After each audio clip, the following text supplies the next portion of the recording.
Hello, everyone. So I've done segments like this for the Aten and Isis. So I'm going to talk today about one of my favorite goddesses, Sekhmet. Sekhmet is known far and wide for her mythology, in which she is claimed to have almost wiped out all of humanity. In the myth, Ra is rather perturbed humankind, because in his later years, humans decide to think that they can try and overthrow him. So, in response, Ra tears out his right eye and creates Sekhmet. Sekhmet is then sent out against the traitorous humans. There, she literally slaughters them all, becoming rather bloodthirsty in the process, which has led many to believe her to be, quite frankly, one of the earliest vampires in mythology. Sekhmet basically is also credited essentially as being the one who creates the desert throughout all of Egypt. In her raging, bloodthirsty attack on all humankind. She is, of course, eventually tricked by her father Re, which is also another name for Ra. Funny thing about these ancient Egyptian gods is they tend to have multiple different names. Some of it is simply from translations throughout the years. Bast is also known as Bastet, Bist, among other various different names as well. You'll find that happens a lot with ancient Egyptian gods, but going back to Sekhmet. Ra cleverly has the humans, what humans are left, make massive quantities of beer, and then dye it red. Sekhmet, the blood eater, then thinking that she's about to have another river of blood, having created quite a few herself, decides to drink it, becoming heavily drunk. I guess that's one way of taking care of your problem. Get the raging lady drunk. She'll take a nap. Now, the way that this myth ends, it ends in either a couple of ways, depending on which version of the myth you're talking about. In some cases, the wrathful side of Sekhmet is separated from the goddess Hathor, in which is how we get Heteru, or Hathor, aka Horus's wife. In other cases of the myth, this is how we get Bastet, which is why Bastet and Sekhmet usually end up getting mixed together. However, the reality is that historically, Bast and Sekhmet are actually worshipped at the same time and considered two different goddesses. Sekhmet was worshipped primarily in Lower Egypt, where Bast was primarily worshipped in Upper Egypt. Both of which were war goddesses, and both were actually lion-headed. So it's a good guess that when the kingdoms united as a united Kemet, that the two different goddesses were reconciled either as being aspects of each other or being sisters from two different separate parts of the kingdom. This is why Bast and Sekhmet can be usually referred to either as being one being or being two different beings. The same thing with Hathor. Now, being a modern heathen myself who works quite a lot with Sekhmet, I often hear people who make videos on Sekhmet comment about how they have an interesting time with her. Namely, citing her aggressive nature, her almost no-nonsense attitude. Now, me personally, I've never really had her be aggressive toward me.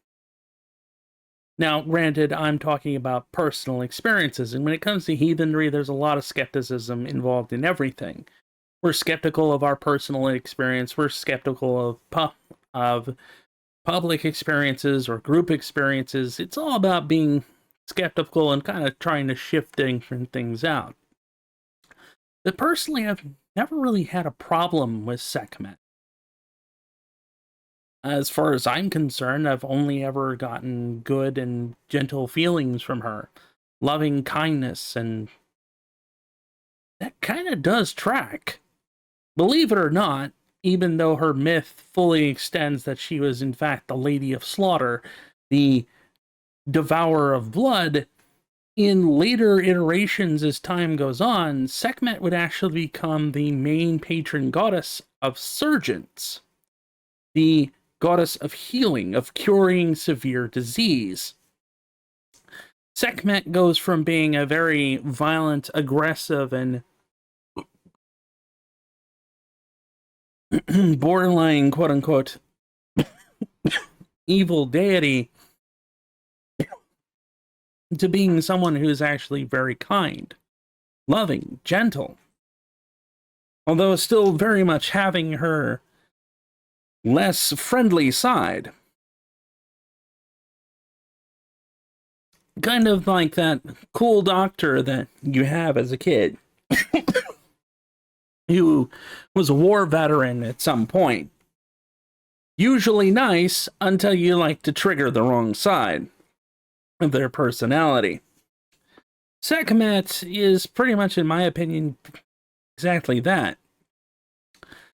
I don't know what these people are doing to kind of trigger her more aggressive side.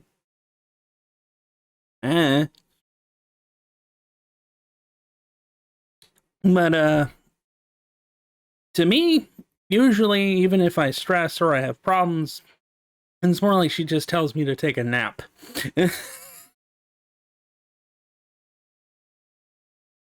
Kitty, kitty, kitty. Meow.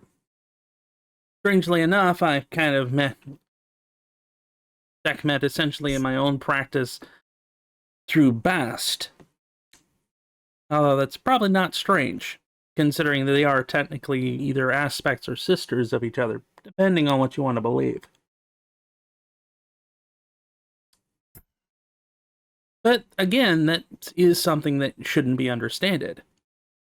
Sekhmet is, in fact, like I said, the patron goddess of surgeons. So it's actually not uncommon to give Sekhmet surgical tools as offerings. And yeah, that is kind of a bit of a admittedly interesting change of careers, from the slayer of all mankind to one of the best surgeons in the universe. However, it is good to note that she's also the goddess of banishing demons and other evil entities.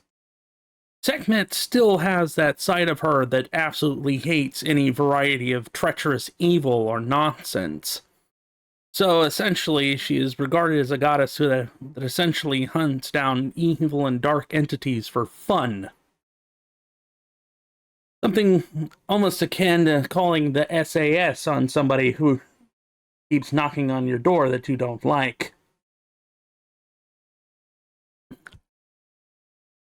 But, needless to say, I've never had a real problem with her. One of the great fun things that I can say interestingly about being a heathen is that, generally speaking, we don't usually choose our gods. For the most part, they kind of find us in a weird way. I don't understand how it works, but whatever you end up getting drawn to. Me, I was drawn heavily to ancient Egyptian mythology ever since I was a kid. Never had a real interest in Greek or Roman or Norse or literally anything else. So I can't say that I'm particularly grumpy about it. And like I said, I'm rather grateful to her. Thanks to her efforts, perhaps, or perhaps the efforts of her sister as well, I'm not as mentally disturbed as I used to be. But this is my short video on the goddess Sekhmet, and if you find it interesting, there's actually a lot of interesting more material available, either in the Britannica website or any number of other mythological YouTube channels. Sekhmet can be associated, of course, as the Lady of Crimson.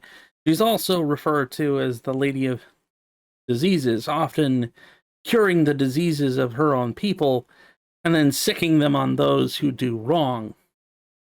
An interesting character that I think is well worth taking a look into.